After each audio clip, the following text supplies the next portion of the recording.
melihat tentunya beda dari sudut pandang Evans dan dia memberikan kartu merah membuat Jordi harus keluar. Timnas Indonesia versus Filipina, Jordi Amat absen, waktunya tunjukkan magis Jai Itzes. Karena tanpa Jordi pun, kita pasti punya Jai Itzes yang kemarin tidak bermain. Jadi Jai Itzes ini, yang membawa Venezia itu lolos ke Serie A pada musim depan, nantinya akan mengisi posisi Jordi. Dan saya rasa dengan kehadiran Jai Itzes ini akan jauh lebih enak. Timnas Indonesia dipastikan tanpa Jordi Amat saat menghadapi Filipina. Jai Itzes dapat menjadi pengganti yang tepat. Sebagai informasi, Timnas Indonesia akan melawan Filipina pada 11 Juni mendatang. Pertandingan nantinya terlaksana di Stadion Utama Gelora Bung Karno, Jakarta. Bek Timnas Indonesia, Jordi Amat dipastikan absen pada laga ini karena memperoleh kartu merah langsung saat laga melawan Irak. Meski begitu, Shin Tae-yong sepertinya tak perlu terlalu khawatir. Pasalnya, Timnas Indonesia masih memiliki stok pemain bertahan yang berkualitas. Seperti contohnya yakni Jai Itzes. Jai Itzes diketahui baru bergabung dengan Timnas Indonesia pada 5 Juni lalu. Hal ini sekaligus menjadi alasan sang pemain tak dimainkan melawan Irak. Timnas Indonesia kini tentu patut berharap dengan magis seorang Jai Itzes agar lolos ke putaran ketiga kualifikasi Piala Dunia 2026.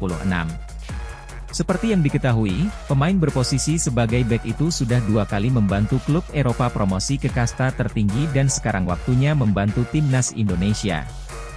Pada musim 2020 hingga 2021, Jai Itzes sukses mengantarkan tim asal Belanda, Go Ahead Eagles promosi ke Eredivisie.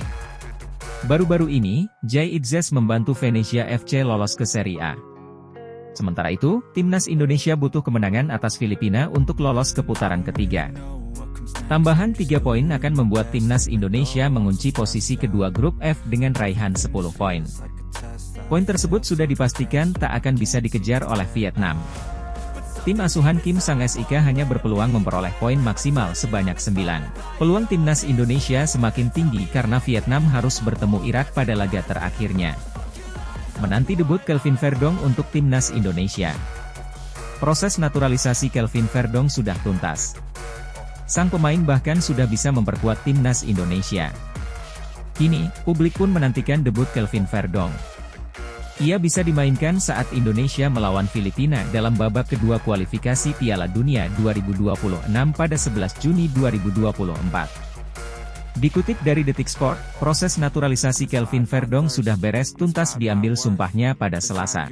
Setelah beres proses naturalisasinya, PSSI langsung ngebut mengurus perpindahan federasi dari KNVB ke PSSI. PSSI pun mendapat persetujuan dari FIFA dan langsung mengirimkan surat persetujuan dari FIFA itu ke Federasi Sepak Bola Asia, AFC, Rabu 5 Juni. Dengan pengesahan FIFA tersebut, dan AFC pun telah mengetahuinya, maka legalitas pemain kelahiran 26 April 1997 untuk merumput bersama timnas kuat secara hukum.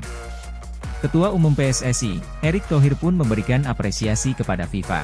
Sejak kemarin banyak pihak di dalam negeri telah membantu prosedur Kelvin Verdong untuk segera memperkuat sepak bola Indonesia, terutama menghadapi pertandingan penting bagi langkah Indonesia menuju Piala Dunia 2026, kata Erick Thohir kepada wartawan.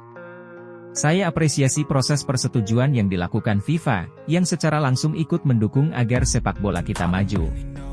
Meski keputusan pemain yang akan bermain ada di tangan pelatih, tapi saya pastikan Verdong sudah siap bertanding saat melawan Filipina, ujarnya menambahkan. Kehadiran Kelvin Verdong tak hanya menambah kekuatan lini belakang timnas Indonesia, tapi juga persaingan yang akan terjadi bagi para pemain yang ingin membela Garuda. Termasuk Verdong, saat ini, tercatat ada 12 pemain di posisi defender. Mulai dari Jai Itzes, Jordi Amat, Rizky Ridho, Elkan Bagot, Justin Hubner, Muhammad Ferrari, Kelvin Verdong, Shane Patinama, Nathan Choeon, Pratama Arhan, Sandy Walsh, dan Asnawi Mangkualam.